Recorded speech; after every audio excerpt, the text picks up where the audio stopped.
A very good evening to all our viewers. Welcome to this week's edition of The Agenda. My name is Taiwan Jabela, your host. Tonight, we are taking things slow. We are discussing everything youth-related, and to discuss with me on the show tonight is Bertha Tobias. She's a youth leader, also a student, but mostly a youth leader.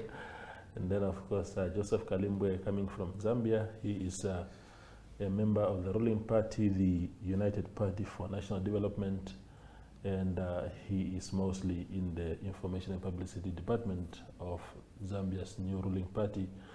Colleagues, what a pleasure to have both of you on the show tonight. Thank you Thank you very much. yeah, Thank you. Wonderful, wonderful. I'll start with you, Joseph. I think this week marks exactly a year when President Hichilema was voted into office. Yes. Last year. I'm just wondering how much role the young people of Zambia had to play in that, because the man has tried for so many years. He wasn't coming to the party, but the breakthrough came last year.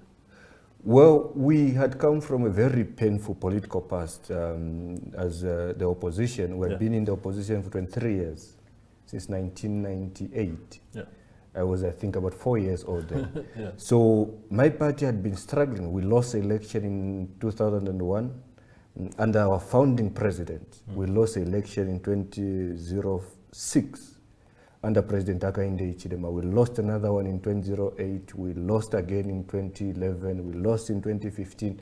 So it was a series of political failures. So when we went into the election in 2021, we needed to look back. What were the mistakes that we made previously? How did we not manage to be declared as winners? And so we had to go out and mobilize the masses of our people, particularly the ones that had felt the pain and frustrations of a failed Zambian economy.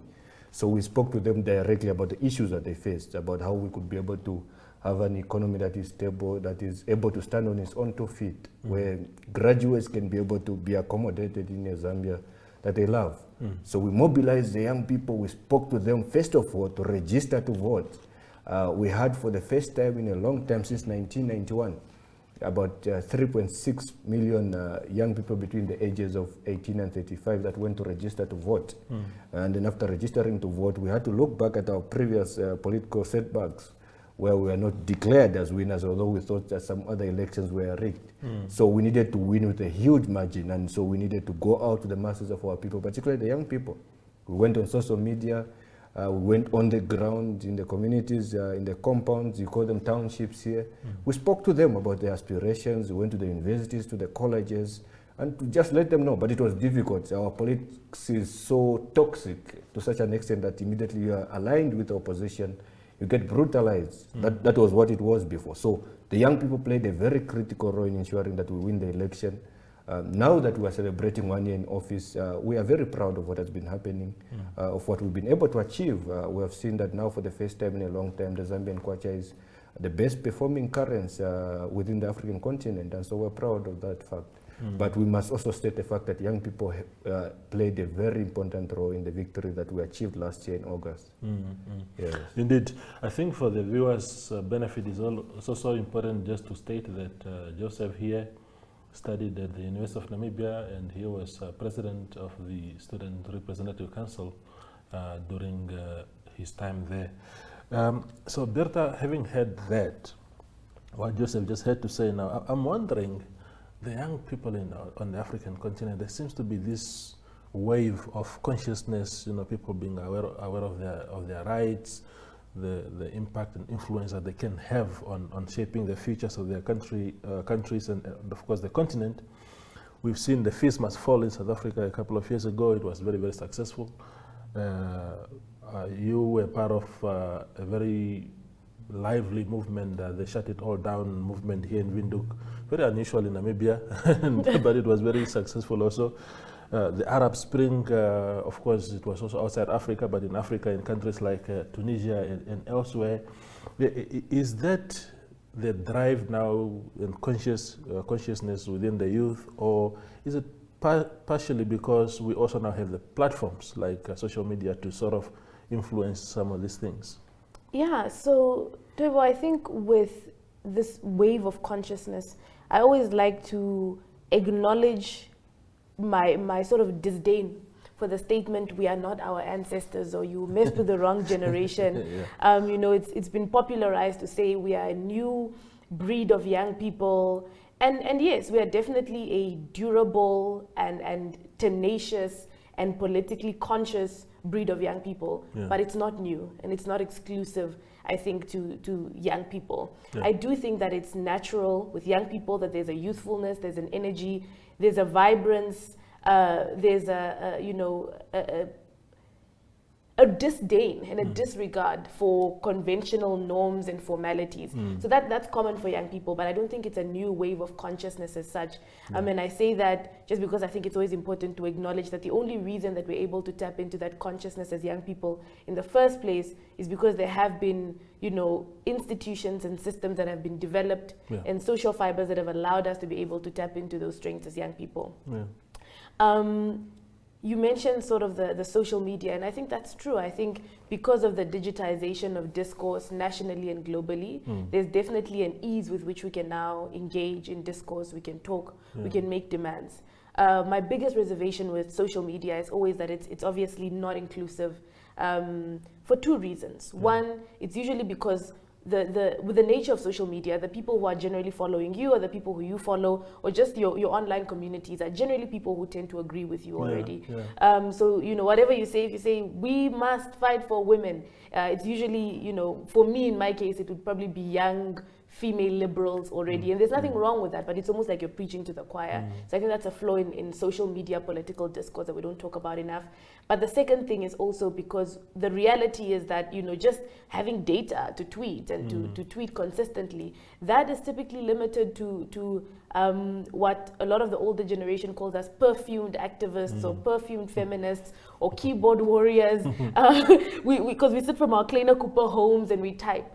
And a lot of that also does speak to the potentially exclusionary nature of social media. But I do think there's a new wave of consciousness. I haven't always identified as a patriot, but I think with this current crop of young people, it's very exciting to be Namibian and to be African and to be young. If I follow up quickly, Bertha, you spoke about conformity to the old norms as an expectation, and which a lot of your generation is now defying. How do we strike that balance between really knowing what is due to you as a generation and having to still, I suppose, respect some of these norms where they are respectable, that balance? What I have found is that I have had to do a lot of reflection, introspection, and development of an appreciation for real work that people are doing. So for instance, with state formation or governance, that is hard, difficult work. So I really had to develop an appreciation for that. So I think, you know, before we started, when we were talking about youth leadership versus youth activism, I think the answer to that is a good intersection of both and determining how you can move between worlds, as some authors put it, right? So you move between the worlds of leaders who sit at the helms of institutional power and between the worlds of people who have disdain for that power. I don't think being on either extreme is helpful for anyone. And I always hate to quote Jordan Peterson because everybody hates him for many reasons, you know, understandably. But I think he does a brilliant job in his second book, Beyond Order, at really calling people to understand that there are age-old institutions and sometimes we hate them and sometimes they're rigid and repressive, but they've worked. They haven't worked well and there's ways in which we can develop them, but they've brought us this far. And you know, that's not something that's very popular to say to young people because we always want to believe we have the answer and we know what to do, and if we were in power we'd know exactly what to do. And I don't think it's that simple, and I think understanding that is important. It's contentious, but it's important. Joseph, your thoughts on conformity, because you are in a very confrontational space by virtue of its very own sake, you know, political space that you find yourself in, and you have to speak truth to power. And power in the African context usually mean older people, the elders and whatnot. how do you speak truth to power without losing that Africanness of you as a child, African child? Well, look, I've always spoken about issues. Even when I was a student at the University of Namibia, I've always appreciated the fact that for Africa to change, we've got to be honest and frank about our politics. Even in Zambia, we do the same, and we now have a president that accommodates diverging views, where you can have a conversation about how the nation must move forward. But we must also understand that within the African continent, there are people that don't believe in that. I've always believed in the fact that we must engage in tough diplomacy as nations, where we speak truth with one another. SADC must be able to engage in tough diplomacy. But then also, we must understand that within the African continent, we've always known this thing that whenever you speak truth, whenever you advocate for tough diplomacy, some people look at that as, you know, being disrespectful, but it's not supposed to be like that. We must be able to put our continent first. We must be able to put our countries first. And part of doing that is that we must listen to both the younger and the older generation. We must meet halfway, because I don't believe in the fact that anybody who holds a monopoly of wisdom. A young person could have wisdom, an older person could have wisdom. They must meet halfway and be able to share ideas. It's got nothing to do whatsoever with respect. We need to ensure that we put the affairs of our people first, particularly the masses of our people that go to bed hungry at many times. In Namibia it happens, in Zambia it happens, across the entire African continent.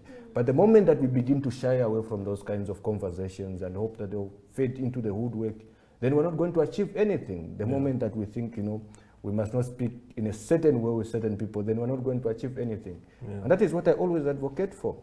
And you know, some people come out and say you shouldn't be speaking like this, you know. But that is the nature of politics, you know. They say you are too young, you can't speak this and that. But at the end of the day, I do believe in the fact that leadership must be transferred from one generation to the next. And in that transfer, there must be a constant agitation of information and, you know, sharing of ideas. For you, Bertha, what has been your experience being female, first and foremost? Because young female people are already going through so much, just being female alone, and then again being young. I mean, just those two facets, and in that space that you are in, you know, you a youth leader, you know, agitating for certain changes, and having to say some uncomfortable words and phrases. What has been your experience? Yeah, so I think, you know, a couple of things come to mind. The biggest one being that with being young specifically, you know, sort of like how we say, you know, like cream, you know, cream always rises to the top, truth always rises to the top. I believe firmly in my genuine, you know, commitment to improving Namibian lives, and into contributing in the best ways that I possibly can. And I firmly believe that commitment will always rise to the top. Whether it's now or whether it's in due time, I think it will rise to the top. But what that has meant is I've had to you know, wean parts of my character so that I can delay the gratification that would come from serving my country in the way that I would want to. So that has meant, for instance, I remember when I was deciding between going to school in the US and staying at home, you know, one of my things was I'd like to stay at home and really, you know, sort of like how Joseph put it, agitate for that kind of transfer of leadership and play an active role in that. But I had to realize that I have a bigger commitment, I think, to building the kind of capacity that I think will be durable and helpful for the African continent in the long run. So with being young, that's been my experience. It's been a genuine contest with myself at saying, okay, sit back, learn, read, understand, develop your capacity, and then come back eventually and serve in the best way that you can. With being female, I don't think about it too much, to be quite honest. I think like cream always rising to the top, I don't dwell on that too much. I think the way I see it, you know, whatever preconceptions people have of young women in leadership and, you know, whether they believe we're weaker leaders or whatever, one, that's a reflection, I think, of other people. It's not a reflection of my own capacity. So I put my head down, I do the work and I read, and I think time will tell. What are your thoughts, speaking of that, now you're reminding me of something that is happening in our country now, female. Sorry, before you ask Yes, you that question, I want to say, I think what's also been important for me, and I'm thinking about this because, you know, we also mentioned political parties, is I've also been very strategic, as I was mentioning before we started, and very deliberate in protecting myself politically as well. Just, you know, that means with whether you align yourself to a political party, how much you align yourself. So I find that I'm very intentional about endorsing policy, ideologies, beliefs, and then the political party stuff will come at a later stage when it becomes useful. Yeah. Which again speaks to exactly what I wanted to ask you when you say you align yourself to ideology and stuff like that. The calls in Namibia right now for a female president, when you hear people say that, what comes to your mind? It scares me. It scares me a little bit. And the reason it scares me is because I'm very averse towards tokenizing women. So I think we need to strike a very fine and delicate balance between calling for substantive female leadership that is going to move Namibia forward and tokenizing a female president simply because she's a woman. I think that, I don't want to say too much on that, but I do think it's important that we ask ourselves whether we're endorsing capable leadership or whether we're endorsing female leadership and what our priorities are as a nation, what is most aligned with our strategic objectives. And that's not to imply that the female candidates are not capable. Those two are not mutually exclusive by any means. But it does mean that we should look at what do the Namibian people need. So like Joseph mentioned, people are going to sleep hungry. You know, there's all these statistics of 1.6 million people in Namibia living in poverty. However accurate those statistics are, we'd need to ask ourselves, what are our key objectives? What are the issues on the ground? And who and or what kind of institution, which leadership entity is most capacitated to lead us into that direction? And then we need to make our decision based on that. Yeah, wonderful. We go for a quick break and then return for second half.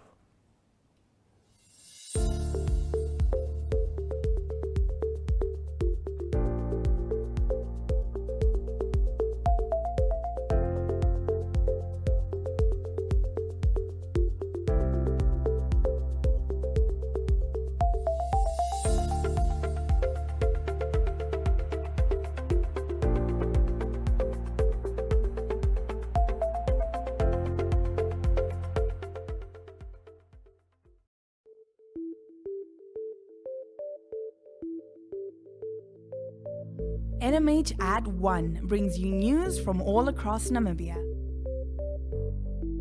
If you would like to feature your brand or campaign on this platform, contact nmh1@synergy.com.na. NMH at 1, your lunchtime news companion.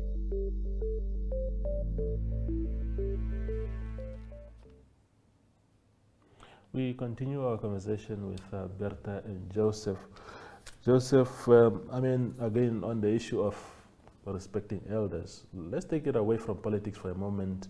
Even in the domestic setup, we ought to be able to tell our parents that, Dad, you are wrong on this one, isn't it? Of course. Or is it un-African? Of course. We must be able to have honest conversations. But like I said, in an African setup, there's always that aspect where you're supposed to offer respect to elders, and it's the right thing to do. But within Africa, you find that even elders themselves, they don't apologize when they are wrong. That is where the problem comes in. But then, if we are to really transform this continent, we must engage in honest conversations, whether it is a social life aspect of things or it's a political aspect of things. And by the way, it also doesn't give young people the passport to disrespect elders. We must be able to have respect in our conversations with them, but in as much as we offer that kind of respect, we must ensure that we put the interests of our nations first, the interests of our communities first, because at the end of the day, respect is not going to put rather food on the table of the masses of our people that are struggling. There are people that go to bed without food. There are people that have lived even for 10 months using one underwear. There are people that have never even eaten an apple in 3 years. It's not like those people don't want to eat those things. It's because they think maybe perhaps they could spend their money on something else. But those kinds of conversations are conversations that we must have beginning from home. that we must have honest conversations, and even parents, when they are wrong, they're not going to die if they apologize to their children. It starts from there. Yeah. No, it's interesting because, I mean, I look at my own relationship with my mother, for example. And as a child, I grew up in the village with my mother, and I subjected myself to not only the authority of my mother, but also a lot of her beliefs. But as I got exposed to a lot of things in life, I started diverting some of my beliefs from those of my mother, and there's always now a clash of perspectives between us because we no longer see things the same way. Mine has transformed, has stayed static, and that is, but we debate. Maybe sometimes she thinks that this boy thinks he's now all that, Yeah. but it is not. Indeed. Yeah. So again, just to stay with you quickly, Joseph, having lived in both countries, I mean, of course, you are Zambian, but you've also stayed here for a great deal of time. What do you see,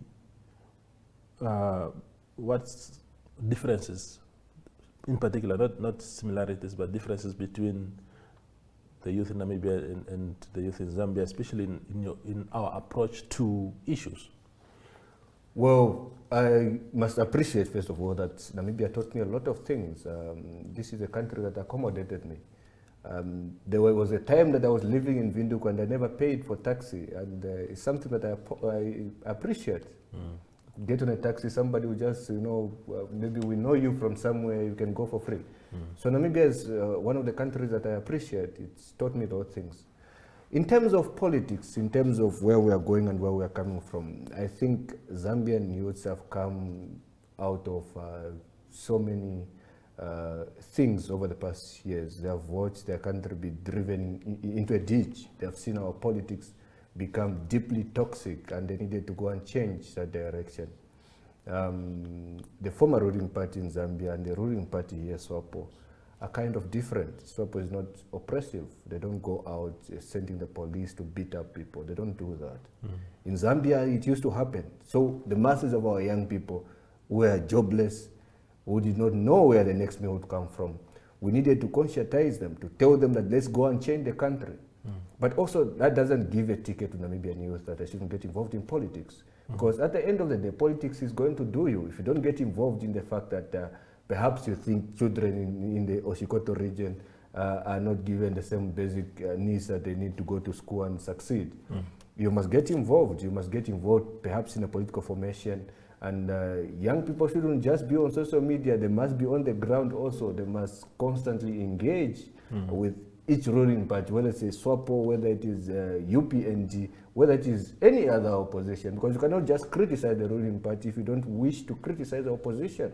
There are wrong things that people in the opposition do. So if they tell you that if we get into office, we're going to change things, look at the track record. What have you done? How have you been able to resolve your own internal issues? So that kind of constant information, I think we can be able to share. Young people of Zambia, young people of Namibia, they can be able to participate. And like I said, I think Namibian youths also have become so much of being active on social media than on the ground. They speak a lot about social media. We had issues of Dimbulukeni and Michael, by the way. Where a lot of people are speaking about things on social media. Now they've been forgotten, and they're sleeping in prison. I don't intend to speak about issues that are out of my bond. I see a lot of people say those things within the African continent, and so sometimes I intend to keep it to myself. But I think young people must get involved beyond social media. They must be actively involved in their politics on the ground, and take it to their legislatures and be able to speak about those things. I do think that Africa has got a better future, and we can be able to deliver this continent safely to the next generation of leaders. Yeah. So Bertha, this, and you mentioned, I think you mentioned it in the beginning, this keyboard warrior sort of attitude among young people. Yeah. People speaking tough behind their computers, and they never go out there and actually face and confront the situations physically. I suppose social media has an impact also, but I think there's better impact in some instances if you're on the ground, and you've been on the ground a lot yourself. Do you share that view that somehow where it is safe and it's impactful that we go out of our comfort zones and go confront situations? Yeah, I think not only is it more impactful to confront situations, but I think it's also more credible. Yeah. So I think it's a lot more credible if you are out putting real skin in the game also. But you're right that in some instances it has an impact. So something that comes to mind immediately is with the Independence Day celebrations. And I remember I was at school when all of this was unfolding, and the whole issue with some people not getting food and not being, that was Twitter, Twitter called for those apologies, and that worked. And there are lots of other examples of instances in which social media has worked. I do think that our activism is more credible if you're on the ground. Yeah. But very importantly, I think on the ground can mean different things. I think on the ground can be, the example that Joseph offered, being out, engaging with people, engaging with young people. But I think it can also mean capacitating yourself, which is something that I've mentioned earlier, which means focusing, honing in on a specific part of the national conversation that you want to be a part of, and doing whatever work you need to do. I think on the ground work can mean work on yourself to make sure that you are sharp enough to lead in a particular area, whether that means going to school. So for instance, the other day I was looking at the Green Hydrogen website, and they have these scholarships where they've partnered with the German Institute for Cooperation, and there's scholarships for young people to go to UNAM or NAST and to study and be part of that. So I think on the ground can also mean taking advantage of those kinds of opportunities so that you are part actively of state formation. And it's also more credible because you're in the arena, right? So one of the Roosevelts has this incredible famous quote about being the man in the arena, and how when you're in the arena, you know hot and cold. You're not as they put it, a shy and timid soul who is on the sidelines criticizing. And I think sometimes there's a huge possibility of, if your activism and your work is limited to social media, you are very likely to become a shy and timid soul who's just on the outlines. And also why I mention, why I think it's important to hone in on a specific part of national discourse is because I think when you develop the muscle of just criticizing, you essentially train yourself to criticize everything. And at some point you're criticizing people and personalities and not ideas and genuine failings. And that can become dangerous, and I don't think it takes us anywhere. Yeah. It's a good thing that you mentioned the Roosevelt quote. I mean, I love it. And I use it a lot in my arguments.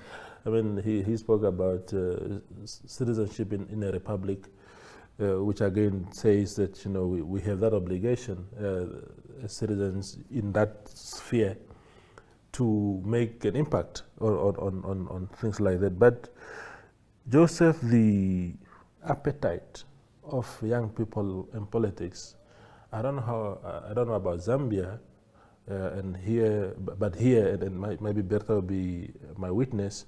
You come across this phrase among young people: "I'm not interested in politics," which I find very not only ignorant but also dangerous. Not to be. I'm not saying interested as in actively participating in politics, but at least being conscious about the politics in your immediate environment. I think is important. What is it that, in your observation, sort of deterring young people from that appetite in politics? Well, first of all, there are so many young people that think even if they vote, their vote is not going to make any difference. Second, there are so many young people that have got into politics, and after they've gotten into politics, have been given positions, and have stopped speaking about the issues that their fellow young people are facing. They become social media celebrities, on Twitter, on Instagram, on Facebook, instead of actively participating in ensuring that they voice out the concerns of their fellow young people. We see those things happening when young people get involved in these things and they get appointed, they get paid money. But young people must get involved in politics, because at the end of the day, when a country is incurring debt, that debt is going to be transferred from one generation to the next. You could be unemployed, but at some point in your life you'll be employed. And the government is going to tax you more in order to pay back that debt. That's what used to happen also in Zambia. We were one of the countries that was owing China a huge amount of debt alongside Angola. Because we had a president that was completely visionless. He didn't know where the country was going to. So even in the Namibian perspective, I know so much about Namibian politics. I'm a product of the University of Namibia. I was taught student politics there. And even though some of my views were not accommodated within the structures, it's something that I appreciate wherever I go. But young people must get involved, because at the end of the day, politics will get involved in every aspect of their lives, in the changes in the taxi fares. That's part of politics, when January and his colleagues in the Namibia Taxi Association advocate for the change in the taxi fare. That is going to affect young people, because at the end of the day, the issues of the rising cost of living, the issues of rent, those things have to do with politics. If there's no proper rent control board that is monitoring the rent in the country, young people that are employed, they'll live all their lives paying from one rental apartment to the next. They will not be able to get loans, for instance, to buy their own homes. And so you rent for the rest of your life until you die. So it's important that young people must get involved in politics, be active, even if you don't want to be an elected political leader. Be active in knowing what is going on, because at the end of the day, the country belongs to you. You never applied to be born in that nation. Bertha, one of the things that gets said a lot in Namibia is, innovation among young people, entrepreneurship. We are in fact told that graduates are being told to create their own jobs after university, which is there's a big mismatch, obviously, between that aspiration and the reality in the many lives of these people. Capital is not there. Experience is also important. If you had worked in some environment first and then learn something and then you go on your own, might be. But, what is the ideal environment for innovation to thrive? Right. So I think I've recently learned not to use innovation and entrepreneurship interchangeably within an African context, specifically because many times when young Africans engage in entrepreneurship, it's a matter of survival and not so much, innovating to dramatically change the social culture or the technology culture. So for instance, innovation is a lot more present, and we see it a lot more in the United States, for instance, where people are always innovating, whereas here I find it's just more replicative entrepreneurship so that people can survive. I think the best environment for that is an understanding of the symbiotic and mutually beneficial relationship that needs to exist between young aspiring entrepreneurs and government. So I don't agree that you should completely relegate young graduates to the margin and say they should create their own jobs, because the truth is that not everybody is meant to be an entrepreneur. Not everybody wants to be an entrepreneur. And some people are interested and they've specialized in fields where they want to go into formal 8 to 5 jobs, and that's completely okay. I think for the people who do want to go into entrepreneurship, it's important to create that enabling environment that we're always talking about, whatever that looks like, whether it's making sure that the opportunities exist, making sure that there's access to information. I always say, however, that I think an insensitivity in the conversation around entrepreneurship is that when somebody ventures out into an entrepreneurial undertaking of their interest, they usually need to have their basic physiological needs met if they're not doing it as a matter of survival. So in that Abraham Maslow's hierarchy of needs, where you have your physiological needs, many times entrepreneurship is an act of self-actualization, where somebody says, okay, I've done this, what is my passion? My passion is real estate, and they start their own real estate agency on the side. In many instances, that's the case, and unfortunately, most of us don't have our physiological basic needs met. So there's very little time to think about things like self-actualization, unless it's, of course, a matter of survival, and you basically have to do it to protect your family and to put food on the table. And that's why I felt so strongly about a couple of weeks ago when there was this conversation about the shutting down of home shops. So that's replicative entrepreneurship. Those are things that people are doing to sustain themselves. It forms albeit minimal, some kind of portion of the economy, and it's important. And it's a type of legitimate entrepreneurship. So for instance, that is a very explicit, specific example of something that is not only disenabling, but also directly an attack on entrepreneurship as a means of self-sustenance. Yeah. It's good that you mentioned the issue of, survival, which seems to be actually the most common denominator now. If you look around, everybody's advertising, oh, I sell chicken. Yeah. I do what. But it's seriously not because they want to build an empire. Yeah. It's strictly because, oh, my child's school fees are coming up again. What do I do? Let me sell some chickens. And that is very static. It's just a vicious cycle that you find yourself as a young person. But Joseph, in Zambia, there seems to be some green shoots in your economy. You mentioned your currency being the best performing in Africa at the moment. I think it was second in Africa just a couple of weeks ago. I mean, globally, about a couple of weeks ago. How should young people of Zambia take advantage of that? Seemingly everything is moving into the right direction. But as we have come to know the Zambian politics, there are no guarantees, because you are actually one of the countries, I think Zambia, Malawi, predominantly those two in Southern Africa, that there are never guarantees of who is going to win the next election. And as much as President Hichilema is doing very well from what we have seen so far, there are no guarantees that he's guaranteed a second term. What is it that the young people should do to take advantage of this exciting period of your economy? Well, first of all, I wanted to speak about what you were talking with Bertha, the issue of creating jobs. Yeah, sure, please. Comrades in political parties say a lot of things. They come into politics and then they say a lot of things. Some of the things that they say is that young people, graduates, for instance, they must create jobs. But then how do you look at this in an instance where a comrade has been employed by the government, by the state, ever since 1992? What kind of aspirations do young people take from that? If they have failed to create their own means of survival? And you are telling young people that they must go and say, there are young people that don't have the very same skills as others to be entrepreneurs, as she mentioned.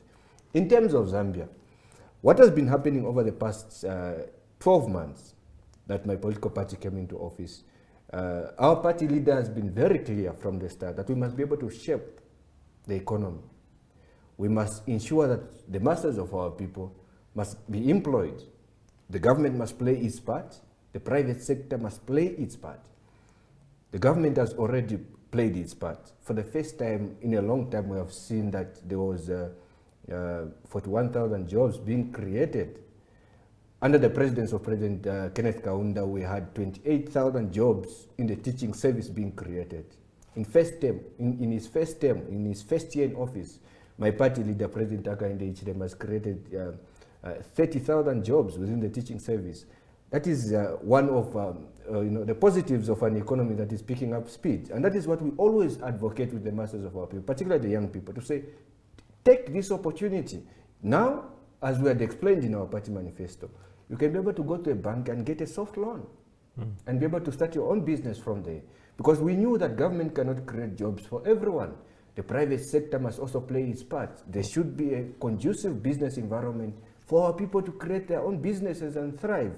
And this is the chance. We have seen now for the first time in a long time that the Zambian inflation rate has dropped to a single digit.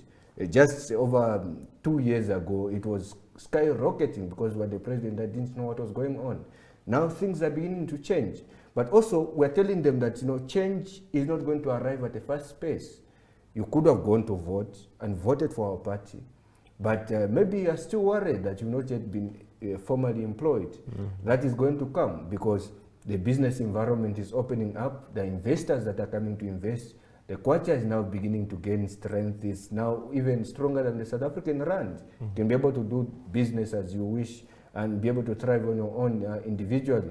So this is the only time that the masses of our people, particularly the young Zambians, can be able to get into business, can be able to find opportunities to join ventures and succeed on their own. Yeah. I think this is the right time under the presidency of my political party and under the leadership of President Hakainde Hichilema. I think we can be able to do that going forward.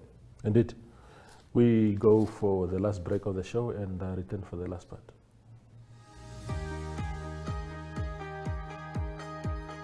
The Regional Review brings you news, views, and interviews from NMH correspondents from across the country.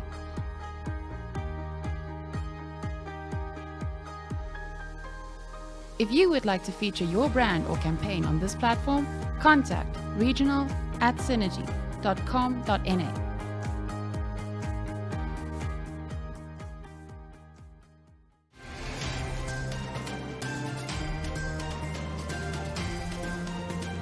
Irongo Talk brings you community news in the Irongo region. For news-related or advertising queries, contact irongotalk@synergy.com.na. Irongo Talk, our community, your news.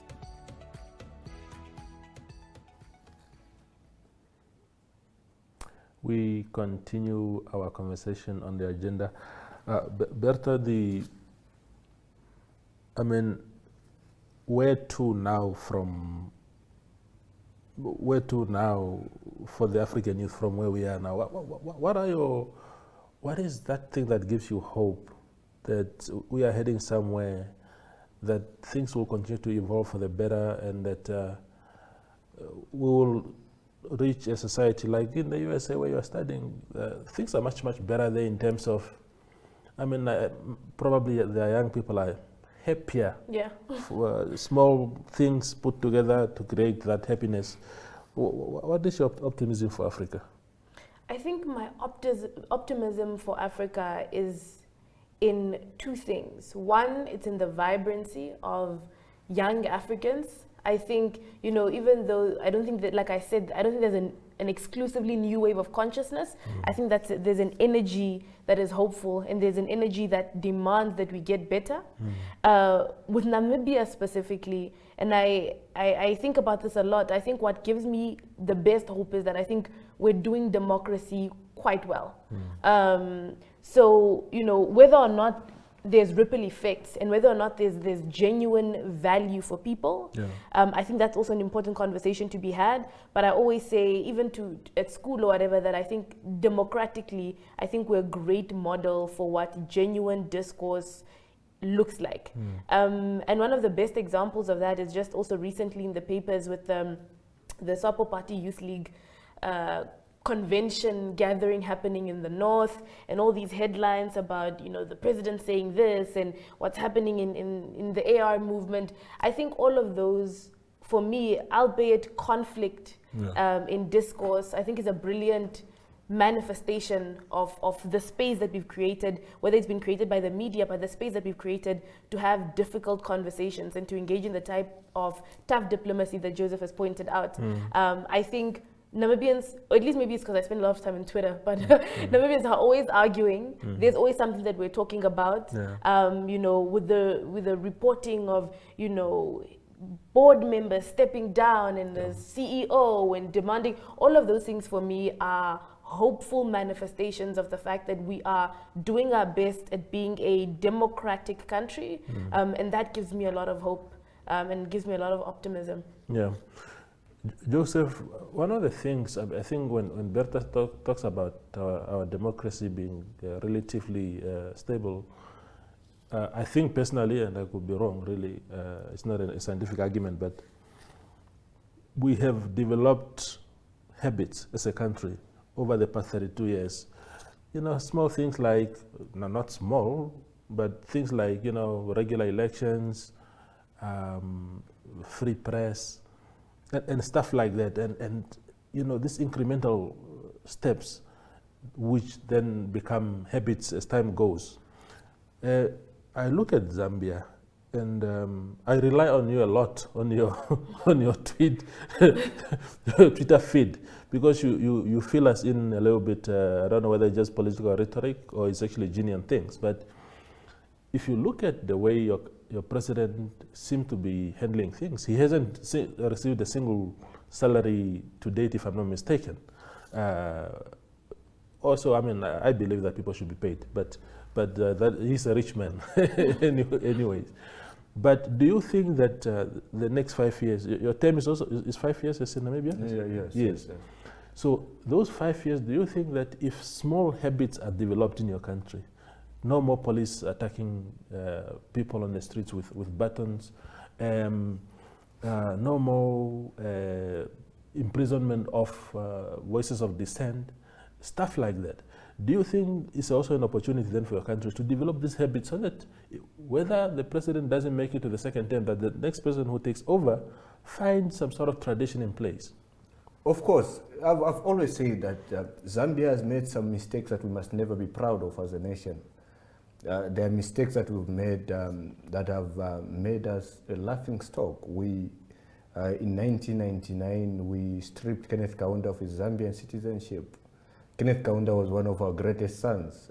He represented us with bravery and exemplary within the African continent, beyond Zambia. And because of our politics, he was imprisoned in 1999, and he was thrown in jail. And what then happened was that as the years followed, we have seen a lot of instances where the opposition have been arrested. My own party president, President Hakainde Hichilema, was jailed 15 times for simply fighting for a better country. And now that we're in government, he has been very clear to say, we don't want what I went through, to have our opponents go through the same kind of persecution that we went through. The only differences that we must have with the opposition should be ideological. We must have ideological differences of how we want to take the nation going forward. But our democratic institutions must be strengthened, because in the next 5 years, we're going to go to another election. And then after that 5 years passes, should the masses of our people give us another chance, President Hakainde Hichilema is going to continue. But in the event that President Hakainde Hichilema goes and finishes his second term, there must be a vacuum, there must be a leadership that carries on from what he has done. And that is what I always tell my colleagues, to say the job that the president is doing is not his alone. We must support him. Young people must support him, older people in the party must support him, everyone else in the country must support him. We must ensure that these high levels of corruption are brought down in the civil service, in the Zambia police, everywhere else, in the teaching service. We must ensure that we protect the democracy that so many people look up to. And we shouldn't just call ourselves a democracy because we are able to change political parties. No. We must call ourselves a democracy because people can have, we can be able to have a society where people can speak critical of the president, people can speak critical of the government without hearing a certain knock on their doors to be arrested and be taken to jail. That is the kind of democracy that we must build. And that is what I also say, Zambia must now be able to lead, even within the SADC context, to say we should only extend our Zambian hand of friendship to those who respect basic human rights. People on social media come to laugh at me when you say those things, but this is how it is. We must engage tough on diplomacy. Presidents must speak honestly about the issues that we face within the African continent. SADC must play that role. And Zambia now, having won the election last year, we must step in and provide that leadership. I do believe in my party president and the Republican president now that we can be able to do that going forward. Bertha, when Joseph talks about that sort of peer review, that tough peer review, you speak truth to your fellow heads of states without fear of favor, do you think that it's an important aspect for especially Southern Africa, where we have the dominance of former liberation movements and who have sort of formed a club of friends? It's a homeboy thing, you know. we don't say stuff like that to each other. Do you think when you have oppositions winning, toppling some of these liberation movements, pockets of that happening in the subcontinent, that it also helped them to blend these leaders, and not only that, his friends from the trenches, and therefore good for our democracy in the sub-region. Yeah, I think having opposition parties winning is a brilliant, manifestation of democracy. And I think it makes me think of, this whole, we fought for this country. There's a constant. We died for this country. We died for this country. There's a constant running. There's constant running social media banter between older generations saying they fought for the country, and young people saying, yeah, but we can't eat that. We can't eat your undying allegiance to a sun that has set already. And that's not to invalidate, obviously, the efforts of liberation fighters that were instrumental in ushering in independence for a lot of African countries. But it is to say that tough diplomacy, I think, includes an acknowledgement of when we can be honest about, okay, you fought for the country, we acknowledge that, but what are the issues that we're facing now, and how do we move forward as a nation? But more importantly, I think that calls on all of us as different African countries to be deliberate in clarifying our perspective and to be future thinking about saying, okay, again, you fought for the country, but how are you capacitating young people? How are you transferring leadership effectively? How are you making sure that we are positioning ourselves to be leaders in different markets? How are we, sort of endorsing specific ideologies? How are we validating historical ideologies as well, and making sure that they also work for young people right now?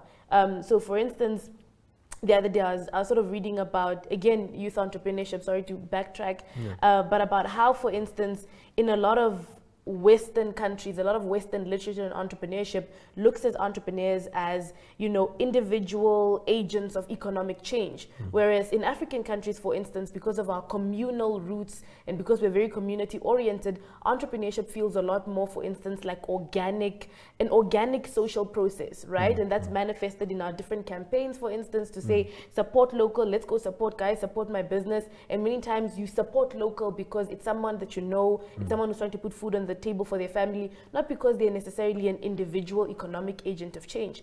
But the point is just, how do we make sure that the way we govern, the way we go about things is one that also legitimizes, endorses, and upholds our age-old African traditions and our age-old African ways of doing things? I think there are ways to have a valuable nexus between we fought for this country and being future thinking. We'll never lose sight of that, of the fights and the sacrifices and the blood, sweat, and tears that have gone into building countries and building strong foundations. But our insistence on that should not blind us or distract us from doing the work to make sure that the country also serves all of us and all of our children. Yeah.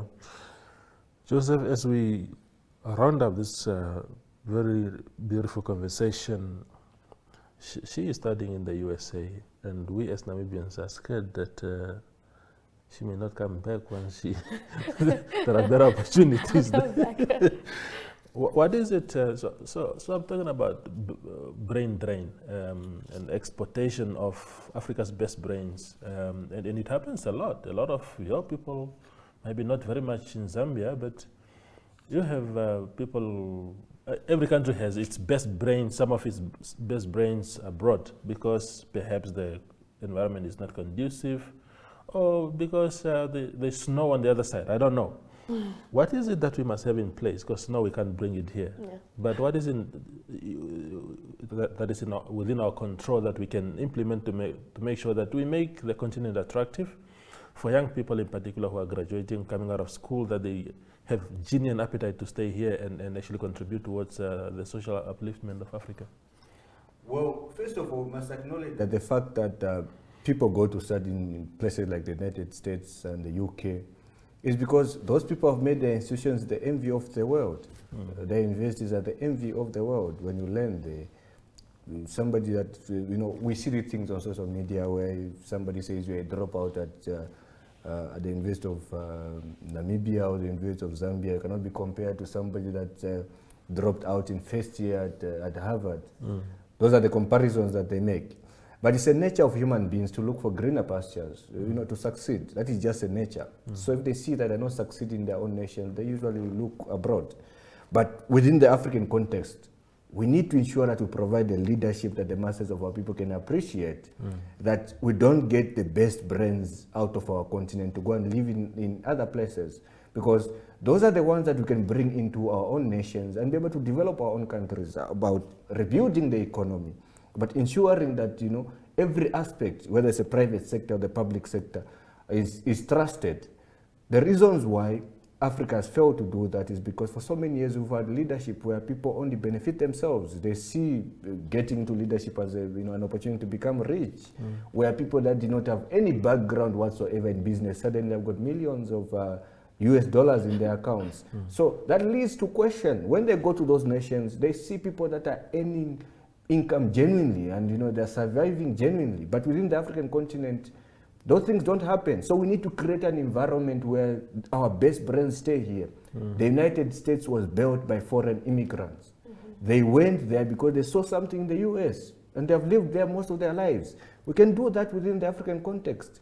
We can ensure that our resources, the diamonds that are being polished by is it Debre Namibia, they can benefit Namibians, whether they live in the Oshkoto region or in Karas.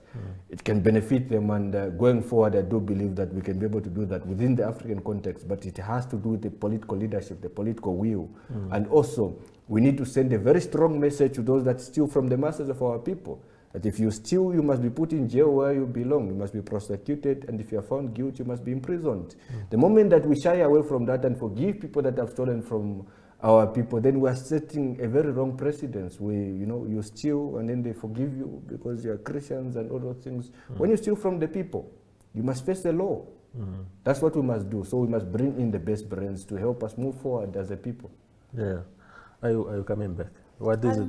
What is it that I'm definitely going back. But what is it that you think is worth your time here? So I think I think about this a lot, is, you know, coming back home and making sure that you don't leave, that you're not tempted by the American dream. Not gonna lie, I'm very close to giving into the temptation. Yeah. But I think the biggest difference that I find between a lot of my peers also in the African community that I've made over in the US who are studying there, you know, when we say, are you going back home? A lot of people who say they're not are people who have not experienced friendly, you know, conducive living conditions at home. So I think I've been lucky in that I've enjoyed a relatively okay and comfortable quality of life.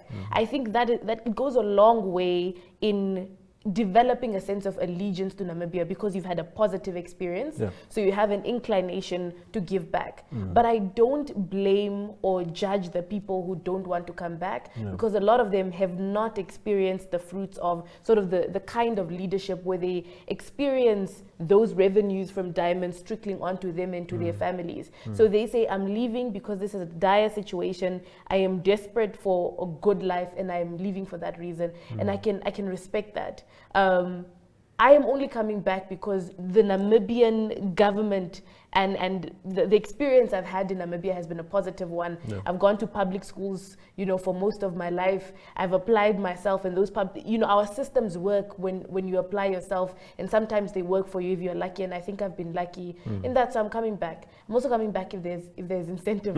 It's a good job. No, it's good because obviously I think, just to wrap up really the thoughts, I also think that you know, you don't eat patriotism. You must love your country. This empty statements. You ought to say, okay, I've lived here. I'm done with Harvard or Oxford. There are the prospects of me securing a job are very, very good. The prospects of meritocracy, where my skills are recognized genuinely to contribute towards the growth of my country, is there. Then you have that comfort. But otherwise, you come here, you say, oh no, he's not a card-carrying member of this or that political party, and therefore he must pay the price of not being one of us. No, of course. But thank you, Bertha and Joseph, for making time for the show today. I thought it was very fruitful to my viewers, and we continue to converse. Right. No, thank you very much for having us. Yeah, sure. That was tonight's show. Thank you for watching, and have a blessed evening.